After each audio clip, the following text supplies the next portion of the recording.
Okay, we finally made it to Time to Watches. I am here with Nicolas Pham of BeauBleu. You're the founder, right? Yeah, I'm the founder and the designer. Founder and the designer. So everything we see before us are your children. Could you tell us what it is that we have in front of us right now? Actually, you have like the third collection with also a limited edition, and it's called the BeauBleu one. And you have like three different models, like one who's more like a daily watch, another one you could say that it could be like more dress watch, and the third one, I call it, I don't know if it makes sense, but a more like watchmaking one. Okay. With like a GMT display and two hidden crowns and a lacquer dial. So that's pretty interesting. The main thing that people will recognize your watches for, and possibly remember them if they've seen them before, are the round hands. Yeah. So where did this concept come from? There's a long and short answer. The short answer, it's inspired by Galileo's work. Okay. And the long one is actually I wrote a thesis on emptiness like a long time ago. Oh my word. Yeah, so very philosophical, also a lot of inspiration with mathematics, physical, and like also painting and architecture. Wow. And in all the iconography on those different fields, like the circle was actually one of the main symbols used for their work. And I was like actually speaking about space and time, and having like this similar symbol, which is the circle, makes actually sense to me like 5 years ago to actually put it as a hand on the watch. And here we go. So that was 5 years ago that you started? Yeah, 5 years ago. 5 years ago, before that I was a car designer. Then after I launched my own design company, working with watch brands and stuff like that. And then at the beginning, I just wanted to create just one sample, just one working functional watch with straight hands actually.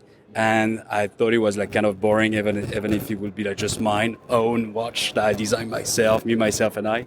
And then I was like, okay, let's actually challenge a little bit more the concept. So I checked actually all the inspiration that I did during my thesis, and I came up with the circular hands. And I was like, guess I didn't design a watch, I designed more a brand. So here we go. Let's have a shot. And now it's been 5 years. So that's really where it came from. So you came up with the design first, and you realized that what you'd done was so, I suppose we could say, iconic, or has the potential at least to become that you figured you'd build the entire brand around it. So aside from the circular hands, what else does BeauBleu stand for? The idea was at the beginning when I actually saw the design in front of me, and I was like, okay, do I create another brand?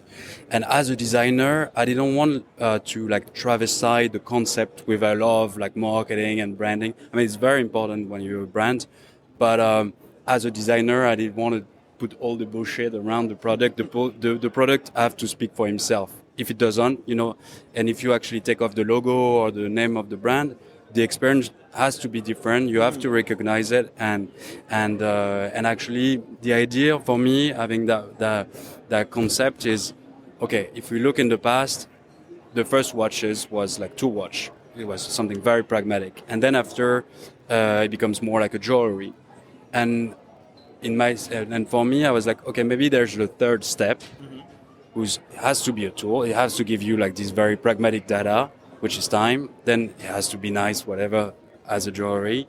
And maybe like a third step would be something more experimental, something like actually you have the data on your oven if you want it, the hour, or on your phone, obviously.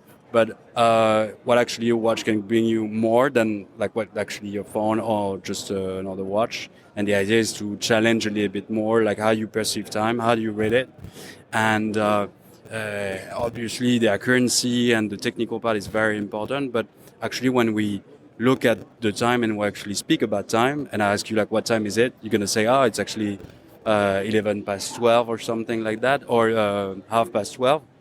But no, it's not half past 12. It's actually 36 or something like that. So you actually manage the precision of how you perceive time and how you tell time. And the idea is to actually, get more accurate with how we actually say the time, perceive time, directly on the watch. Talking about precision, I want to move over to the case slightly, because most brands figure their identifiable reputation from the case silhouette rather than the hands themselves. And although you obviously have focused on the hands, the case has not been neglected. It's a very beautiful case. It looks like it's been really well finished. How long did it take you to design that? What's the inspiration behind that? Does that come from car design as well, maybe? Yeah, actually, the design of the case really evaluate like along those 5 years. As a car designer, I mean, like telling you a story on the dial is one thing, but also I know that in the watch industry, like everyone brags, telling like, yeah, we get like 0.01 millimeters of details and stuff like that. And it's like, yeah, that's true, but why we actually only put it on the movement or on the dial? We can actually do it, be more generous in terms of shape on the case himself. Okay. And the idea is to keep like having other stuff, other details to actually appreciate on the side of it, and having like add-on lugs on one case, having like and so the car inspiration that I get on the first collection became more something more architectural at the end, like now with the third collection, and playing with those different surfaces with brush or polish, and because when you're a car designer, people think that you actually design the shape, but what you're actually doing more, it's like trying to design the reflection, plays with the light. Really? Yeah, and then at the end, obviously, you come up with a shape. Okay. But if you actually can draw a case only with like a black pen and a white pen with like white reflection, black reflection, and you play with it, and then actually you're gonna come up with a certain type of shape. And that's actually how you control. So you have smooth light on certain surfaces, and you have like something more bright to actually reflect the environment, and it gives you another type of light of reflection, and you don't actually appreciate your watch the same way when you're with friends at home in winter than when you're next to the pool in the middle of summer. You actually see the watch differently. The light is not the same. The intensity, the direction of the light is different. So when you play with it, you actually see a different watch along the way during the year. Amazing. I never ever would have thought it like that. Alon, do you want to ask a question? I actually do. Compliments on the novelties. Thank you. I've been introduced to you and your brand by Frédéric Tempier, so this is a shout out to you, buddy. Love what you guys do. You're actually a trendsetter. I'm very curious what you thought of the new Rolex Oyster Perpetuals with all the bubbles and circles. Have you had time to see them yet? I mean, you've been busy, right? Yeah, I've been busy, but I mean, like, who doesn't know Rolex and his novelty? So no, yeah, I've seen it. Yeah, it's more like a pop dial or something. Yeah, I've seen it. I mean, it's interesting. I mean, like it's quite new. Actually, that's I think they came up with like the different color, the dials color in the last year, I think. Yeah. And now I think they follow in the same direction and having something more, I don't know if it's enjoyable, but something less traditional. Very well said. A nice diplomatic start to the fair, that's for sure. So we'll just round off by, can you tell our listeners where they can find your watches?